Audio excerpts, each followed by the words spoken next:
Pernah kepikiran gak sih, gimana ceritanya harga emas bisa tiba-tiba melonjak cuma gara-gara seorang pemimpin dunia berpidato? Nah, hari ini kita akan bedah tuntas gimana omongan politisi itu ternyata punya kekuatan buat menggerakkan pasar keuangan. Jadi, pertanyaannya kan, gimana caranya satu pidato doang bisa mengubah nilai emas secara drastis? Tenang, kita bakal jawab pertanyaan ini dengan mengurai sebuah kejadian nyata yang nunjukin betapa kuatnya dampak kata-kata di dunia finansial. Oke, kita mulai dari titik apinya. Ada satu momen spesifik, satu pidato di satu forum yang jadi pemicu semua gejolak pasar yang akan kita bahas ini. Nah, ini dia sumbernya. Semua berawal dari sini. Cuma satu kalimat ini, tapi isinya padat banget. Retorika Presiden Trump di World Economic Forum yang bikin pasar cemas, naikin harga emas tapi di saat yang sama menekan aset berisiko. Kelihatannya simple, tapi ayo kita bongkar satu persatu. Coba kita pecah ya elemen-elemennya. Pertama, siapa yang bicara? Presiden AS waktu itu, Donald Trump, yang setiap kata-katanya selalu jadi sorotan dunia. Kedua, di mana? Di World Economic Forum, tempatnya para elit global ngumpul. Dan ketiga, apa aksinya? Retorika politik. Tiga elemen ini, kalau digabung, jadi resep ampuh buat mengguncang pasar. Nah, karena panggungnya udah siap, pasar pun langsung bereaksi. Sekarang kita masuk ke sisi psikologisnya nih. Gimana emosi para investor secara kolektif memainkan peran yang sangat penting. Kata kuncinya di sini adalah kekhawatiran. Di dunia keuangan, ini bukan sekedar perasaan gugup biasa loh. Ini tuh kayak sirene bahaya yang bunyi kenceng banget.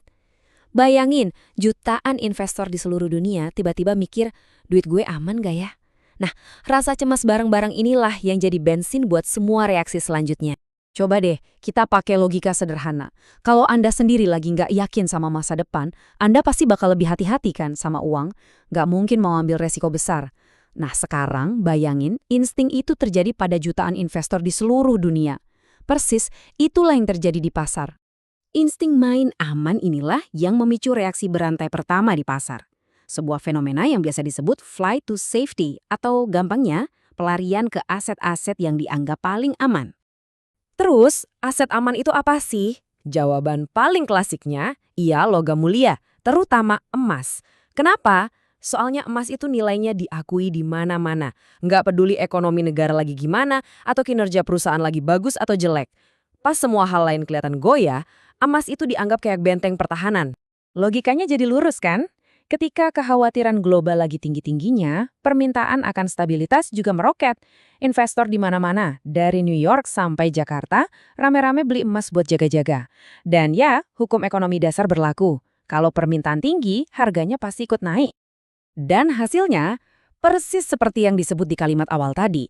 Harga logam mulia itu bukan cuma sekedar naik, tapi sampai menembus rekor tertinggi. Ini bukan kenaikan biasa. Ini sinyal yang kuat banget betapa besarnya gelombang kekhawatiran yang melanda pasar saat itu. Tapi ceritanya nggak berhenti di situ. Di saat uang lagi ngalir deras ke aset aman, ada uang yang justru ditarik keluar dari jenis investasi yang lain. Nah, ini dia kebalikannya dari safe haven. Kita ngomongin soal saham, obligasi perusahaan, dan instrumen lain yang nilainya itu sangat bergantung pada optimisme dan stabilitas ekonomi. Potensi untungnya memang besar, tapi ya risikonya juga sepadan. Disinilah psikologi pasar bekerja lagi. Saat rasa takut udah ngambil alih, insting untuk menghindari rugi itu jadi jauh lebih kuat daripada keinginan buat ngejar untung. Makanya, investor rame-rame ngejual saham mereka. Bukan karena perusahaannya jelek, tapi murni karena takut sama ketidakpastian. Dan akibatnya, aset-aset ini tetap tertekan. Artinya, nilainya jadi mandek atau bahkan anjlok karena lebih banyak yang mau jual daripada yang mau beli. Momentum pasar seolah-olah beku. Jadi, kalau kita lihat gambaran besarnya, ini seperti ada dua kutub yang berlawanan. Di satu sisi, rasa takut yang sama mendorong permintaan aset aman sampai harganya meroket. Di sisi lain, rasa takut itu justru bikin permintaan aset beresiko anjlok sampai nilainya tertekan. Dua reaksi yang sangat berbeda, tapi pemicunya cuma satu, sentimen pasar. Oke, kita sudah lihat apa yang terjadi dan kenapa itu bisa terjadi. Sekarang, coba kita mundur sedikit dan jawab pertanyaan yang lebih besar. Jadi, apa pelajaran yang bisa kita ambil dari semua ini? Sekarang yuk kita tarik benang merahnya, kita akan lihat gambaran utuhnya, bagaimana kata-kata di panggung global itu ternyata bisa berdampak langsung ke isi dompet kita semua. Intinya bisa kita ringkas jadi 3 langkah simpel. Pertama, ada retorika politik. Kedua, retorika itu menciptakan kekhawatiran di pasar. Dan ketiga, kekhawatiran itu memicu perpecahan. Uang lari ke aset aman dan kabur dari aset yang berisiko.